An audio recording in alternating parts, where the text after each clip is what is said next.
Araw-araw ay pumupunta sa ilog si Efren, hindi para maligo o mag-igib ng tubig ang pakay, kundi ang mamboso sa mga dalagang naliligo sa ilog. Likas ang pagkamanyakis ni Efren. Hindi buo ang araw niya kung hindi siya makagawi sa ilog. May mangilan-ngilan sa mga dalagang naliligo sa ilog at sa baryo nila na may alam na manyakis si Efren. Kaya naman kapag nasa paligid siya ay iniiwasan na nila ito. May ilang dalaga na rin ang nagreklamo sa barangay nila.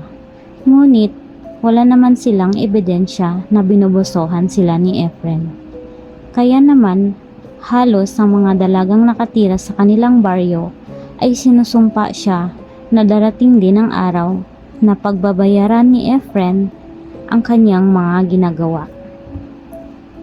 Isang umaga ay pupunta na naman sa ilog si Efren para mamboso. At saktong pagdating niya sa ilog ay may nakita siyang nakahubad na dalaga. Nakatalikod ang dalaga kaya hindi niya makita ang mukha. Mahaba ang buhok nito hanggang balakang.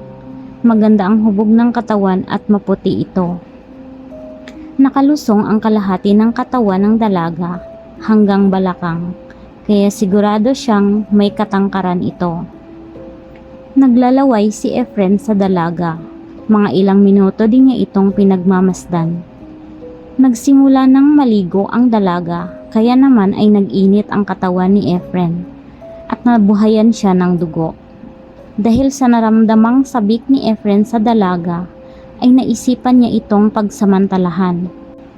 Naisip ni Efren na sila lamang dalawa ang tao sa ilog na iyon. Tumingin-tingin muna si Efren sa paligid para siguraduhin walang ibang tao bago dahan-dahang lapitan ng dalaga. Nakatalikod pa rin ang dalaga kaya hindi niya napansin ang paglapit ni Efren.